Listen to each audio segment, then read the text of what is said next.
There's just something about autumn that makes reading feel that bit more magical, isn't there? I don't know if it's the sound of rain against the window or if it's the darker evenings or the smell of a candle burning beside you, but something about these atmospheric, dark Gothic reads really hit this time of year. So today I'm sharing 12 books that to me really feel like autumn. Stories that make you want to curl up with a blanket and a warm drink while the world outside fades to mist. So without further ado, let's start with the ones that feel a bit like candlelight and mystery, the cozy Gothic reads. My first suggestion is The 13th Tale by Diane Setterfield. This book has been knocking around a while and I read it a couple of years ago around this time of year, and it's a modern Gothic classic, if such a thing exists. So we follow our protagonist who is invited to meet this reclusive author who wants somebody to write her life story. And this young author has never written anything like this before. She doesn't really do biographies, so she's not quite sure why she is the one that's chosen. And as the story unfolds, we realise that maybe not everything that this author says can be trusted. It's a story with a really old Gothic dark house that almost feels like a character within the story. We have buried secrets and ghostly echoes. It's really perfect for those dark, long, candlelit evenings. Next is Piranesi by Susanna Clarke. So this book is incredibly special. It won the Women's Prize for Fiction in 2021, and with very good reason. This is a book like nothing else I have ever read before. This book takes place inside of a really unusually vast labyrinthine house filled with marble statues, tides and echoes. We don't get a whole lot of information in the beginning, and this is very much a book that's a sort of a trust the process type of book. There is one lone inhabitant inside this house, and he believes that this vast house is all of the world that there is. Apart from when strange messages begin to appear, there is somebody that comes into the house to visit him every now and again, but our protagonist Piranesi doesn't really know why he's here, what he's doing. He reads really childlike in a lot of ways, and this book is just phenomenal. It is really special. The prose is really beautiful. It's haunting, it's dreamlike, and it is completely and utterly unique. Do not look up the synopsis for this book if you feel like reading it. Just go into it. Trust me on this one. And next we have one that blends dark academia, folklore, and Gothic mystery. I'm talking about A Study in Drowning by Ava Reid. So this book is part of what is now a duology. I read this one last year and haven't yet read the next installment. So this essentially follows a very timid female architecture student who is in the architecture school because she is not allowed into the school that she would like to be attending. She's obsessed with a book filled with very fairy tale-esque dark stories, and she winds up winning a competition to design the house for the author who wrote this book. But when she arrives at this house, she realizes that there are more things here than meets the eye. The estate is crumbling, it's coastal, it gives so much Gothic academia. This book is perfect for this time of year. She uncovers secrets lurking beneath both the house and the myth that it is built on. It's rainy, it's romantic, and it is richly atmospheric. Next we have one written by husband and wife pairing Ambrose Parry, and that is The Way of All Flesh. So this is the first book in a series of historical novels that feel really cozy. They're set in 19th century Edinburgh, and this one in particular follows a young medical student who gets entangled within these series of mysterious deaths. It's dark, it's gritty, it's filled with moral dilemma and foggy streets, and it's the perfect historical mystery for colder months. This one's quite dark and yet feels really cozy and really Gothic, and the sense of place from this book as it's set in Edinburgh is just exquisite. This is dark yet easy to read, and I found myself really wrapped up in this one. If your version of autumn leans a bit darker, if you're thinking haunted houses and creeping dread, this next section is for you. So I'm actually going to suggest, and this one is one that is suggested time and time again for good reason, I'm going to suggest The Shining by Stephen King. Hear me out. I know Stephen King isn't for everybody, but this book is special. It is like the ultimate cold weather horror, A struggling writer takes his family into the snowy mountains to an isolated hotel. It's been cleared out for winter and they're there just to keep it going, to take care of it, and this one gets real creepy really fast. It's like the hotel itself comes alive. It's dark, it's creepy.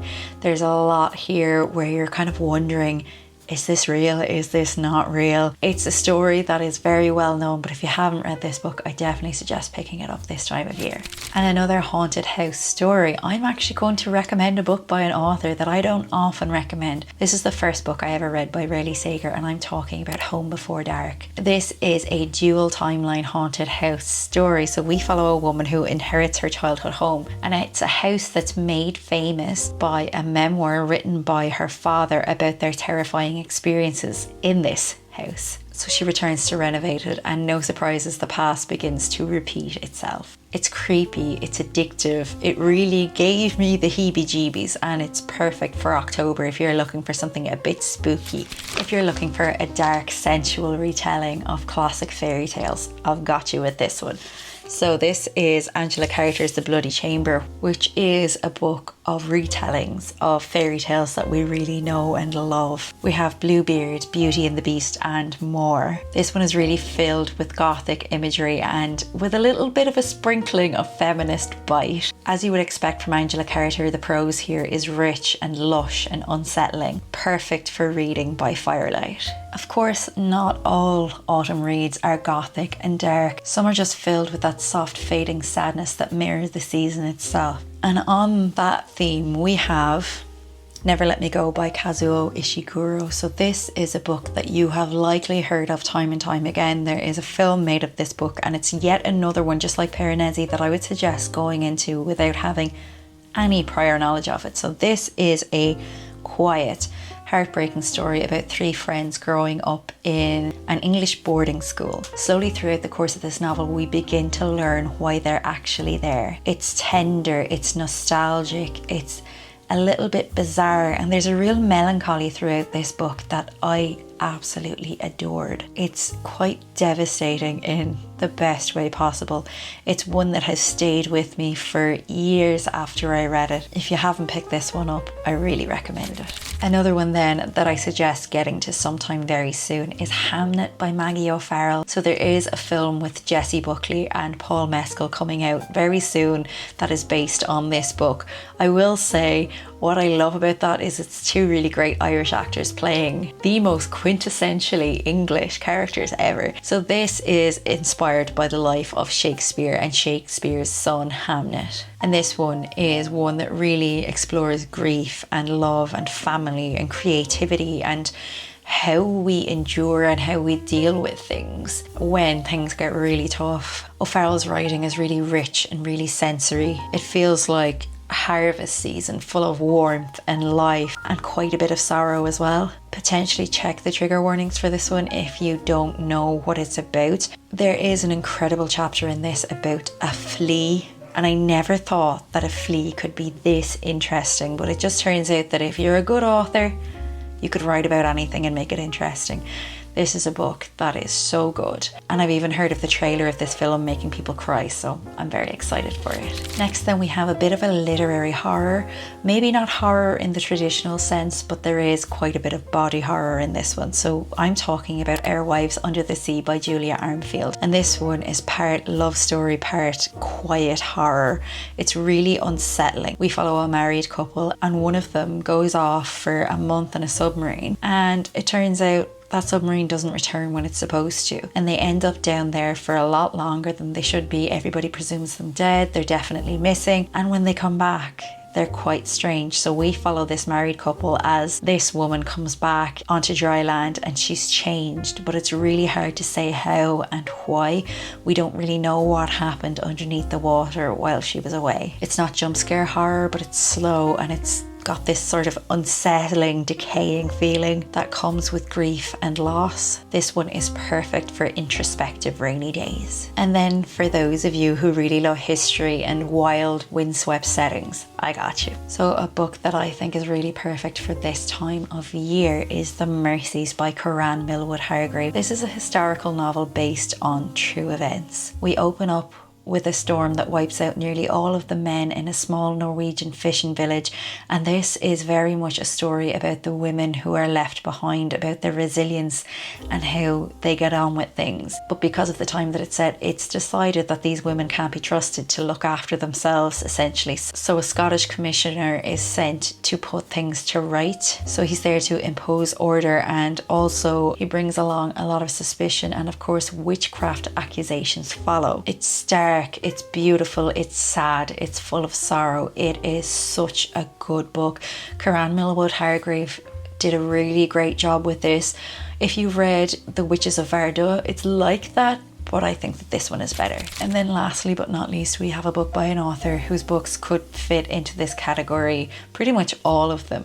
I'm talking about Sarah Waters, and the book I'm going to actually recommend is the one I read most recently, which was Fingersmith. So Sarah Waters' novels are generally Victorian, they're historical, they feel very gothic and dark, and this one is no exception to that rule. This is a story full of twists and deceit. It left my jaw on the floor at points. We follow a young thief who is recruited to con a wealthy heiress, but the plans begin to spiral into obsession and love and betrayal. It's dark, it's unsettling, and it's incredibly satisfying. There is a sapphic element to this book, as with Sarah Waters' books in general, and this one will not let you down if you pick it up. If you're looking for something that feels quite isolated and quite dark and unsettling and makes you question your protagonist and makes you question the people around your protagonist, this is one for you. So there you have it. Those are 12 books that to me feel really like they capture the essence of what autumn is. Whether that's the comfort of candlelight or the thrill of a haunting or the quiet melancholy of change. Let me know which one of these that you've read, or let me know what your favorite autumn reads are in the comments below. I'm always looking for great books to read this time of year. It's my favorite time of year for reading. If you like this video and you want to see more from me, of course, don't forget to subscribe.